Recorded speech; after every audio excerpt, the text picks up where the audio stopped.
اللهم صل على محمد. Sahi Bukhari Hadith 59. Narrated Abu Huraira. While the Prophet was saying something in a gathering, a Bedouin came and asked him, when would the hour, doomsday, take place? Allah's Messenger continued his talk. So some people said that Allah's Messenger had heard the question, but did not like what that Bedouin had asked. Some of them said that Allah's Messenger had not heard it. When the Prophet finished his speech, he said, "Where is the questioner who inquired about the hour, doomsday?" The Bedouin said, "I am here, O Allah's Apostle." Then the Prophet said, "When honesty is lost, then wait for the hour, doomsday." The Bedouin said, "How will that be lost?" The Prophet said, "When the power or authority comes in the hands of unfit persons, then wait for the hour, doomsday." Sahi Bukhari Hadith 60.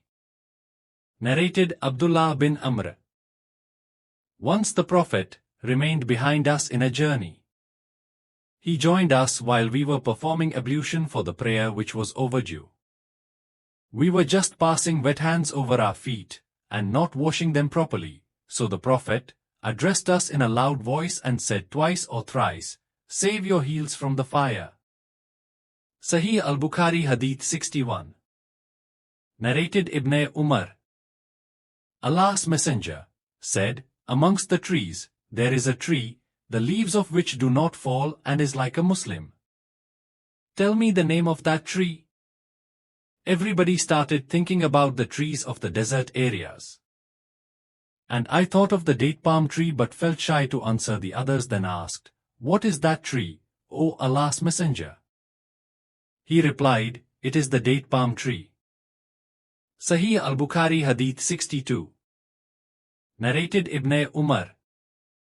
The Prophet said, "Amongst the trees, there is a tree, the leaves of which do not fall and is like a Muslim. Tell me the name of that tree." Everybody started thinking about the trees of the desert areas. And I thought of the date palm tree.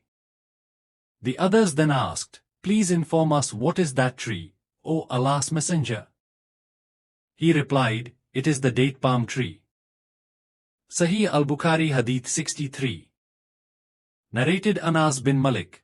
While we were sitting with the Prophet in the mosque, a man came riding on a camel. He made his camel kneel down in the mosque, tied its foreleg and then said, "Who amongst you is Muhammad?" At that time the Prophet was sitting amongst us, his companions, leaning on his arm. We replied, "This white man reclining on his arm." The man then addressed him, "O son of Abdul Muttalib." The Prophet said, "I am here to answer your questions."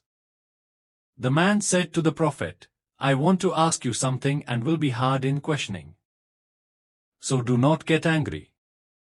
The Prophet said, "Ask whatever you want." The man said, "I ask you by your Lord, and the Lord of those who were before you, has Allah sent you as an apostle to all the mankind?" The Prophet replied, "By Allah, yes." The man further said, "I ask you by Allah, has Allah ordered you to offer 5 prayers in a day and night?" He replied, "By Allah, yes." The man further said, "I ask you by Allah, has Allah ordered you to observe fasts during this month of the year, Ramadan?" He replied, "By Allah, yes." The man further said, "I ask you by Allah, has Allah ordered you to take zakat, obligatory charity, from our rich people and distribute it amongst our poor people?" The Prophet replied, "By Allah, yes." Thereupon that man said, "I have believed in all that with which you have been sent, and I have been sent by my people as a messenger, and I am Dimam bin Thalab from the brothers of Bani Sa'd bin Bakr." Sahi Bukhari Hadith 64. Narrated Abdullah bin Abbas. Once Allah's Messenger gave a letter to a person and ordered him to go and deliver it to the governor of Bahrain. He did so, and the governor of Bahrain sent it to Chusros, who read that letter and then tore it to pieces. The subnarrator, Ibn Shihab, thinks that Ibn al-Musayyab said that Allah's messenger invoked Allah against them, saying, "May Allah tear them into pieces and disperse them all totally."